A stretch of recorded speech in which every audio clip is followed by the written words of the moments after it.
in court. No testimonies, no cooperation. So the top court charged him with contempt. He was sentenced to 15 months in prison. Zuma's response? More defiance. He refused to turn himself in for 8 days. All this time, his supporters were mobilizing. Then, on the 8th of July, Zuma surrendered. Soon, protests turned to riots. Slogans gave way to plunder. You see what they're holding. These are the Zulu people. This is how you see them, like whatever they're holding, it tells you that they are people on a mission to get their leader out of what? It wasn't just about Zuma's arrest anymore.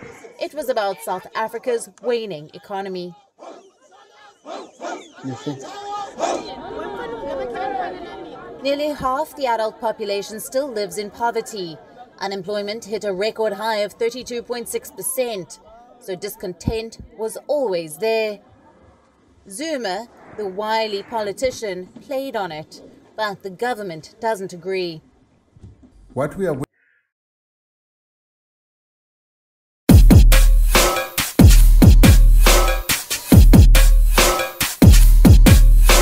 that they are people on a mission to get their leader out of what? It wasn't just about Zuma's arrest anymore. It was about South Africa's waning economy. You see? Nearly half the adult population still lives in poverty.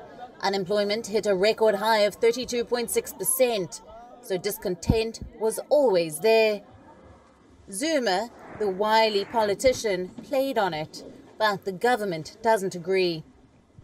What we are witnessing now are opportunistic acts of criminality with groups of people instigating chaos merely as a cover for looting and theft. That's true. That's true. There is no grievance nor any political cause that can justify the violence and the destruction that we have seen in parts of KwaZulu-Natal and Gauteng. The president has a point. Stealing beer and TV sets does not solve poverty. Neither does burning shopping malls and warehouses. Not at all. Caught in the middle of this mindless violence are the people. And as always, some communities are more affected than others. The Indian diaspora in Durban is one such community. Their shops have been singled out and looted. Could the unrest be gaining a racist overtone? Some residents certainly think so. 2 days ago. It's not only Indians, by the way. Let's get that clear. Let me just say that every single business person, especially the ones that have been like morely targeted, are the white people. The person with a white color, those people have been targeted the most. But every single business that is trying to get off its feet in this COVID-19 situation, they have been targeted. So you ask yourself questions. Is this only about Zuma or what? Doesn't not look like it. It's been the most turbulent days of my experience in Durban. And the kind of rampant looting, vandalism, and absolute lawlessness and anarchy which is going around. It is an outstanding Look at this lady carrying what on event, top. I can say. Already acquiring some racial undertones, and this can bring another dimension to this problem. At the center of Zuma's corruption case is this family, the Guptas, vastly rich and equally nefarious. They migrated from India in 1993. Their rise involved bribing officials and stealing government contracts. Many South Africans feel the Guptas overran their country. Is this perception channeling the anger towards Indians? Unfortunate for a society that is all too familiar with racism. 6 days on, the streets are still burning. South African democracy is at a crossroads. Years back, one man waged this country's most dogged revolution. He fought that battle in peace, locked inside the four walls of a tiny cell on Robben Island. Today, the discontent is fiery. It's violent, lawless, and disruptive. Those are people. Bureau Report. WION, World is One. Wow. WION is now available in your country. Download the app now and get all the news on the move. It's crazy, people. It's really, really crazy. It's really, really crazy. It's unexplainable. We have nothing to say. South Africa is descending into further chaos.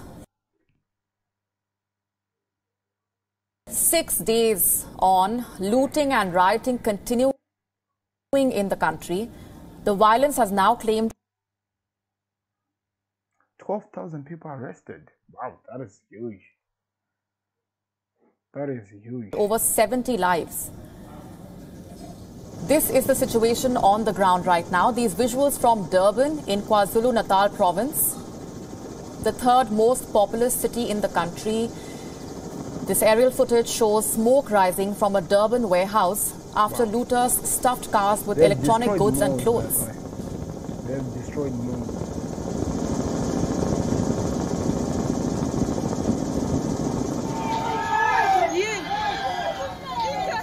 In this video, what happens is this.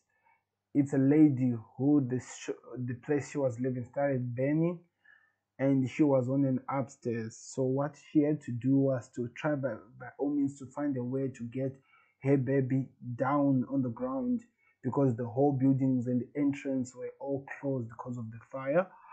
And it's a disturbing video. The way she had to throw the child from up top to down, I can't even put it there because it's crazy. That's why you can see that they try to look for a video that was far away. This is another disturbing piece of footage. A mother in Durban was forced to throw her baby to safety after the building they were in was allegedly set on fire by looters. There's the mom. Oh my God! Oh my God!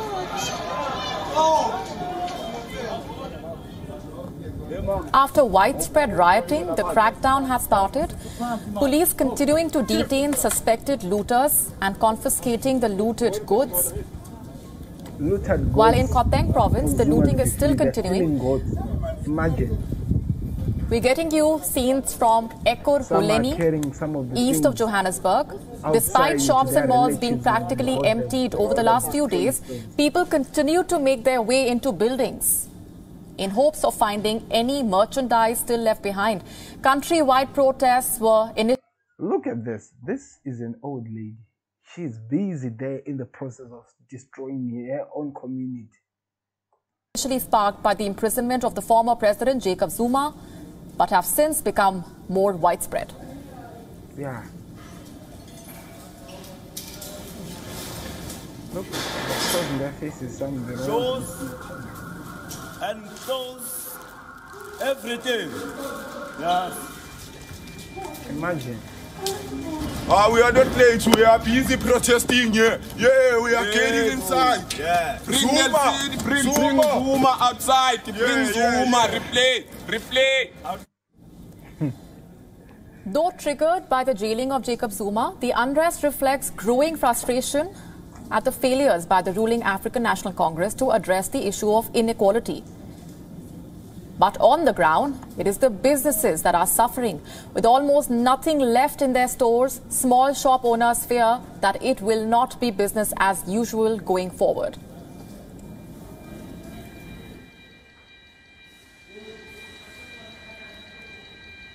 We spend all our lives doing something for the community, yeah?